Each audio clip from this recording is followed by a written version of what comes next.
Dear aspirants, welcome to Spectrum IAS Academy 2x1 Bradipeta Guntur. This is Bairaj Potraj.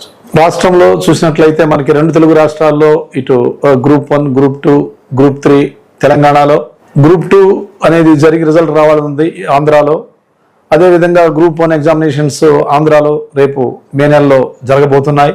So వీటన్నిటిని రాసిన వాళ్ళు, ఫలితాలు వచ్చిన వాళ్ళు, విజయం సాధించిన వాళ్ళు మరియు నెక్స్ట్ మళ్ళీ మనం రెడీ అవుదాం, సన్నద్ధం అవుదాం అనేటువంటి ఉత్సాహం ఉన్న వాళ్ళందరికీ ఉద్దేశించి ఇటు Telangana state public service commission, ఇటు ఆంధ్రప్రదేశ్ పబ్లిక్ సర్వీస్ కమిషన్కు సంబంధించి నేను ఒక సపరేట్ కెరీర్ గైడెన్స్ ప్రోగ్రామ్ని మీకు అందిద్దామనే ఉద్దేశంతో ఈ వీడియో చేయటం జరుగుతుంది. దీనిలో ఏమిటాయా అంటే మనకి గ్రూప్ 1 ప్రిలిమినరీలో ఉండేటువంటి జనరల్ స్టడీస్ టాపిక్స్ మీద అవగాహన కల్పించటం, ఇటు తెలంగాణ స్టేట్కి, ఇటు ఆంధ్రప్రదేశ్కి.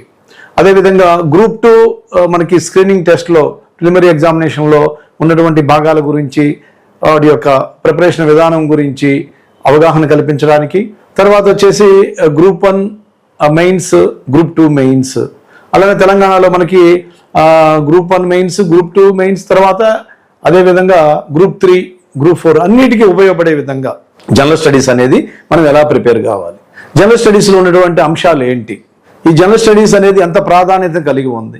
మనకి క్రింది ఎగ్జామ్స్ నుంచి యూపీఎస్సీ వరకు చూసినట్లయితే జనరల్ స్టడీస్ చాలా అత్యంత ప్రాధాన్యత కలిగి ఉంది. ముఖ్యంగా ఈ group 3, group 2, group 1 general studies ప్రాధాన్యత కనిపిస్తూ ఉంది. యూపీఎస్సీలో అయితే పూర్తిగా జనరల్ స్టడీస్ ప్రాధాన్యత కనిపిస్తుంది. ఈ జనరల్ స్టడీస్లో ఉండేటువంటి భాగాలు ఏంటి, ఈ భాగాలను మనం ఎలా తెలుసుకోవాలి, ఎటువంటి స్టాండర్డ్ బుక్స్ తీసుకోవాలి, ప్రిపరేషన్ ఉండాల్సినటువంటి మన యొక్క అంశాలు అనేవి గత వీడియోలో మీకు చెప్పడం జరిగింది. ఎలాంటి వాళ్ళు విజయం సాధిస్తారు అనేటువంటి లక్షణాలు చెప్పడం జరిగింది. ముఖ్యంగా నెక్స్ట్ నుంచి నేను ఒక్కొక్క సబ్జెక్ట్ తీసుకొని ఆ సబ్జెక్ట్లో ఉన్నటువంటి ముఖ్యమైన విషయాలన్నింటినీ కూడా మీకు ఈ యొక్క వీడియోస్ ద్వారా అందించి మిమ్మల్ని సన్నద్ధులు చేద్దామనేటువంటి భావనతో ఈ వీడియోని చేస్తున్నాను.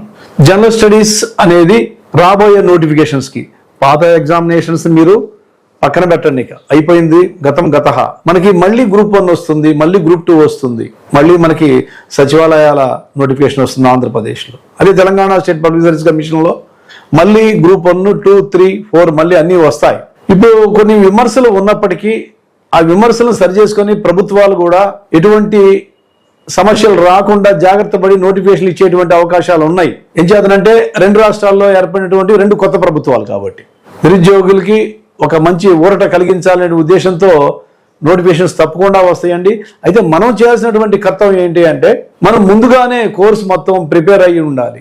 ఎవరైతే ముందుగా కోర్సు మొత్తం అవగాహన చేసుకొని, ఆకలింపు చేసుకొని ప్రజెంట్ చేసేటువంటి కెపాసిటీస్ని ఏర్పాటు చేసుకుంటారో వాళ్ళకి ఆటోమేటిక్గా ఉద్యోగస్తులుగా మారటానికి అవకాశం ఉంటుంది. సో కాబట్టి నెక్స్ట్ వీడియోలో మీకు రాబోయే నోటిఫికేషన్స్ యొక్క జనరల్ స్టడీస్ టాపిక్స్ ఏంటి, టాపిక్స్లో ఏ అంశాలు ఉన్నాయి, దానికి కావాల్సిన స్టాండర్డ్ బుక్స్ ఏంటి, దానికి కావాల్సినటువంటి ప్రిపరేషన్ విధానం ఏంటి, మనం ఎలా ప్రిపేర్ కావాలి అనేటువంటివన్నిటిని కూడా అందించడానికి నేను సిద్ధంగా ఉన్నాను.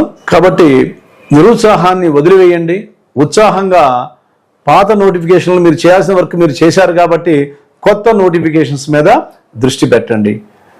Thank you very much.